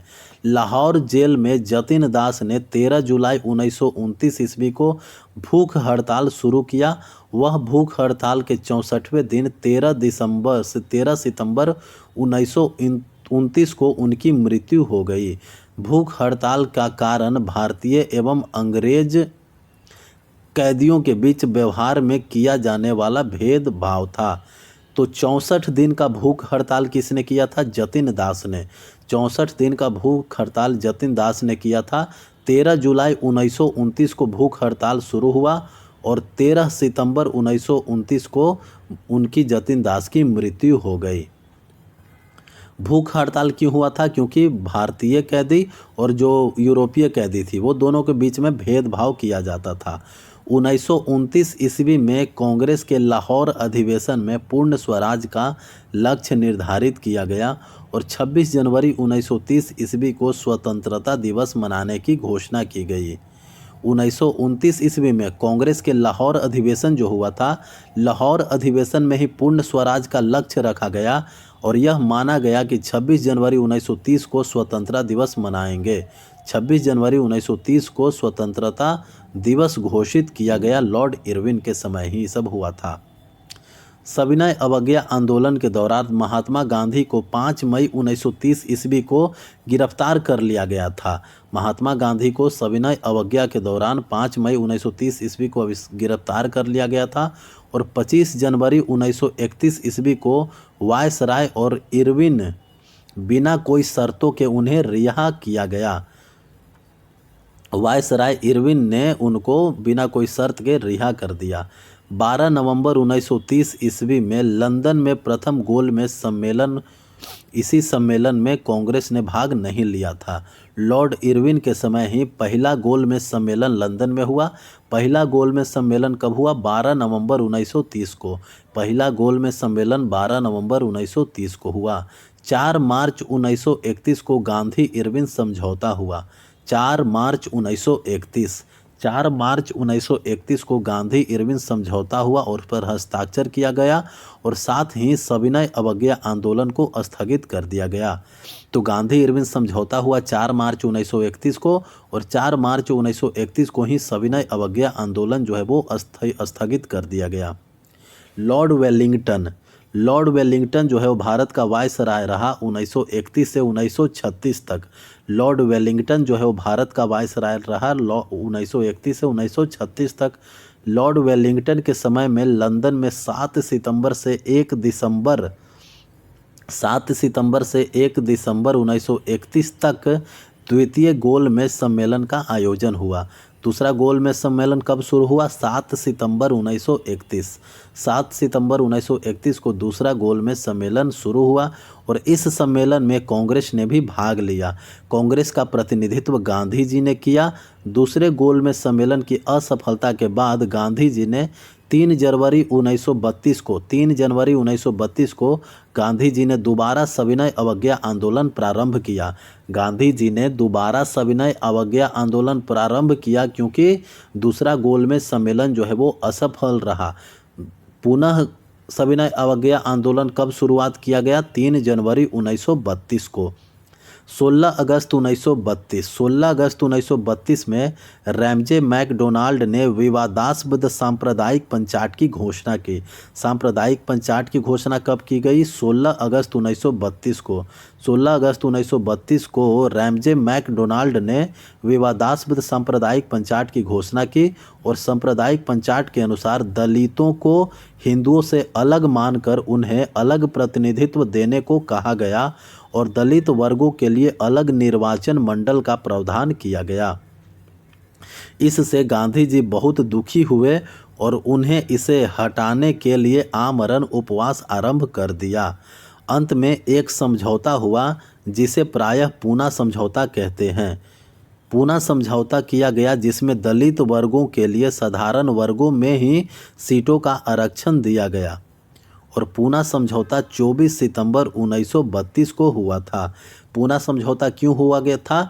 तो पूना समझौता जो है वो सांप्रदायिक पंचायत को थोड़ा सा कम करने के लिए किया गया। मतलब एक तरह से सांप्रदायिक पंचायत को न लागू करने के लिए पूना समझौता किया गया 24 सितंबर 1932 को और पूना समझौता के द्वारा अल्पसंख्यक वर्गों को दलित वर्गों को सीट बढ़ाया गया। 17 नवंबर से 24 दिसंबर 1932 ईस्वी तक लंदन में तृतीय गोलमेज सम्मेलन का आयोजन हुआ। कांग्रेस ने इसमें भाग नहीं लिया। तीसरा गोलमेज सम्मेलन कब हुआ था शुरू? 17 नवंबर 1932 को। 17 नवंबर 1932 को तीसरा गोलमेज सम्मेलन शुरू हुआ। पहला गोलमेज सम्मेलन 12 नवंबर 1930 को शुरू हुआ। दूसरा गोलमेज सम्मेलन जो है वो 7 सितंबर 1931 को शुरू हुआ। तीसरा गोलमेज सम्मेलन जो है वो 17 नवंबर 1932 को शुरू हुआ। तीसरे में भी गांधी जी ने भाग नहीं लिया, कांग्रेस ने भाग नहीं लिया। बिहार में 1934 में भयंकर भूकंप आया था। बिहार में 1934 में भयंकर भूकंप आया था।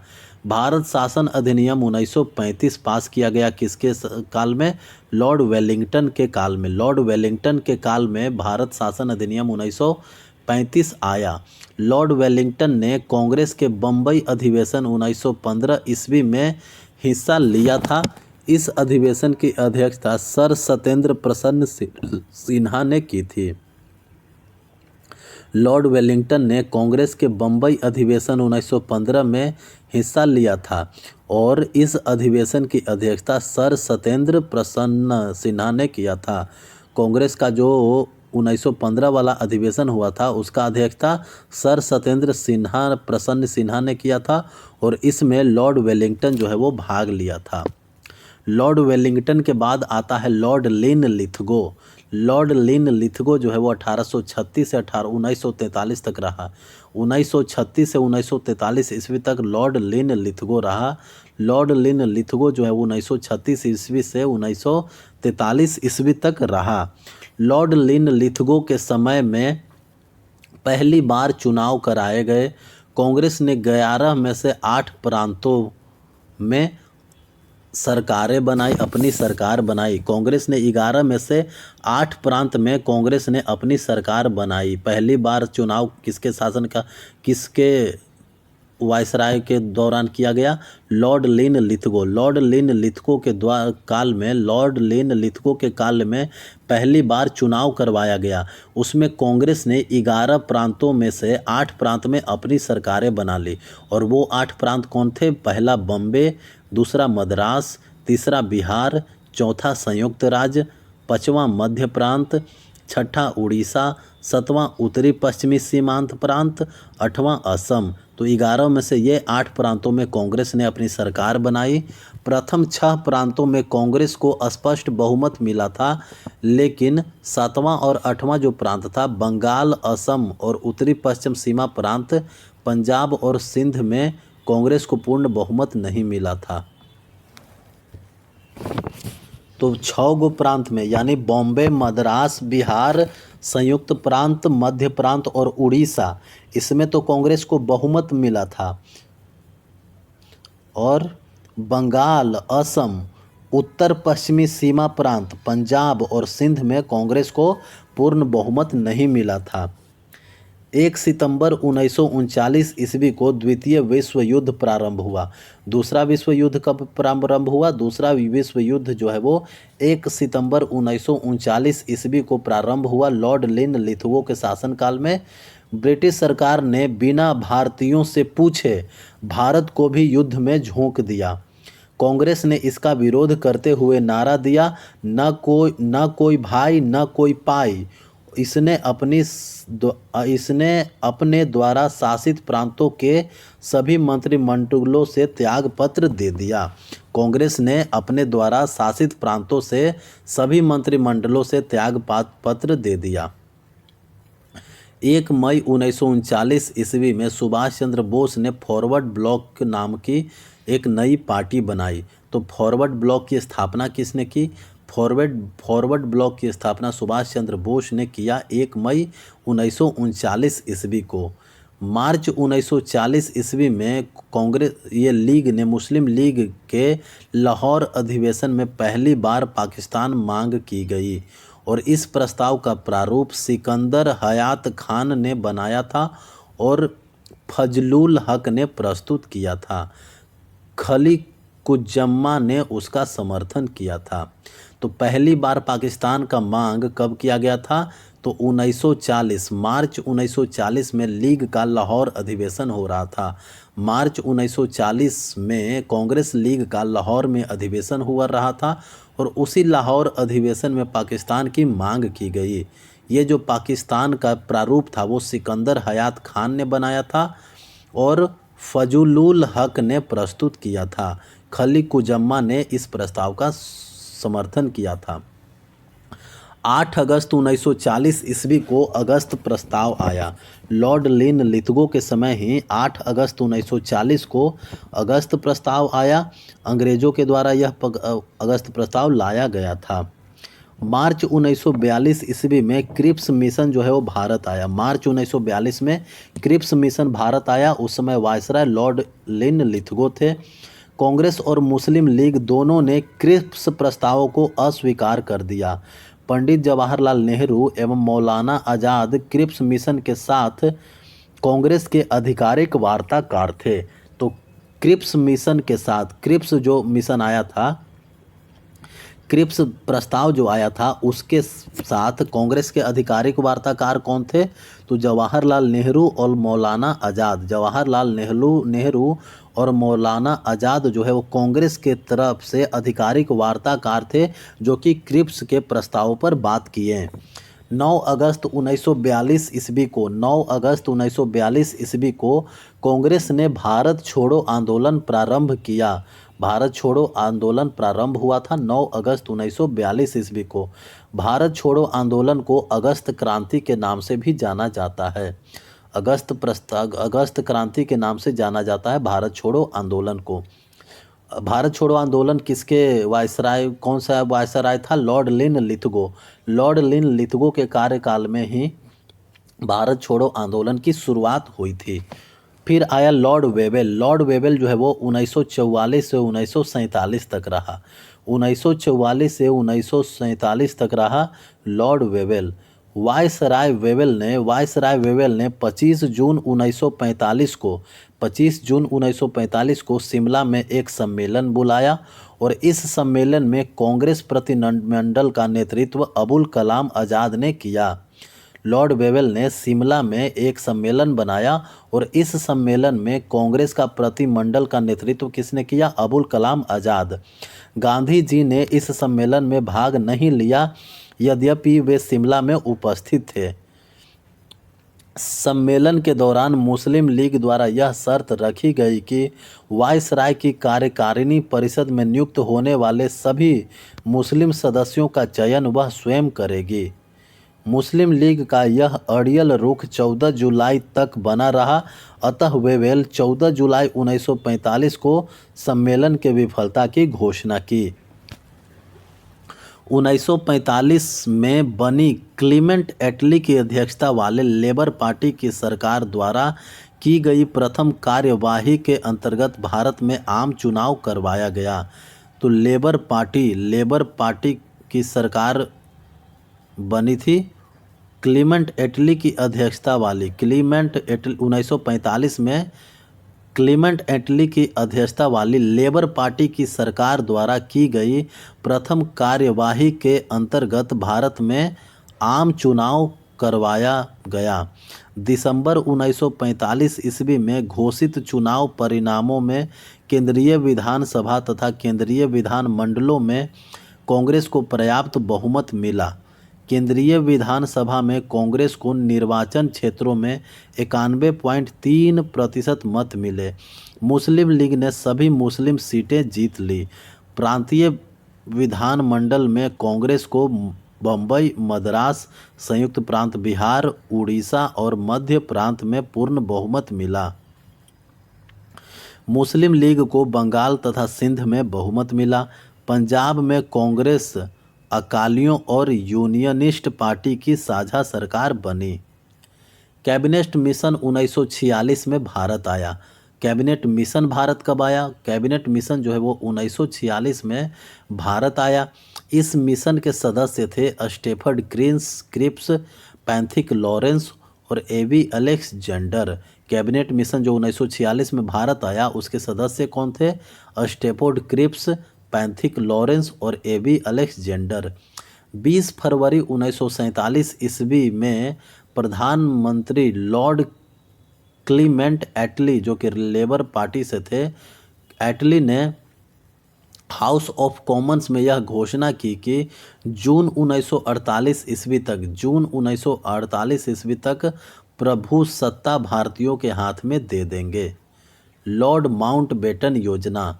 लॉर्ड माउंटबेटन जो है वो मार्च 1947 से लेकर के जून 1948 तक रहा। लॉर्ड माउंटबेटन जो है वो मार्च 1947 से लेकर के जून 1948 तक भारत में वायसराय बना रहा। सत्ता हस्तांतरण के लिए 24 मार्च 1947 को भारत का गवर्नर जनरल लॉर्ड माउंटबेटन को बनाया गया। 3 जून 1947 ईस्वी को माउंटबेटन योजना घोषित किया गया। माउंटबेटन योजना का घोषणा कब किया गया? माउंटबेटन योजना का घोषणा किया गया 3 जून 1947 को। इसमें भारत विभाजन जो है वो शामिल था। माउंटबेटन योजना में था क्या? भारत विभाजन शामिल था। 4 जुलाई 1947 ईस्वी को ब्रिटिश संसद में एटली द्वारा भारतीय स्वतंत्रता विधेयक प्रस्तुत किया गया, जिसे 18 जुलाई को स्वीकृति मिली। विधेयक के अनुसार भारत और पाकिस्तान 2 स्वतंत्र राष्ट्रों की घोषणा की गई। 15 अगस्त 1947 को भारत स्वतंत्र हुआ। स्वतंत्र भारत का प्रथम गवर्नर जनरल लॉर्ड माउंटबेटन ही हुए। स्वतंत्र भारत के प्रथम एवं अंतिम भारतीय गवर्नर जनरल चक्रवर्ती सी राजगोपालाचारी बने। तो ये था गवर्नर जनरल, भारत के गवर्नर जनरल और वायसराय से संबंधित तथ्य।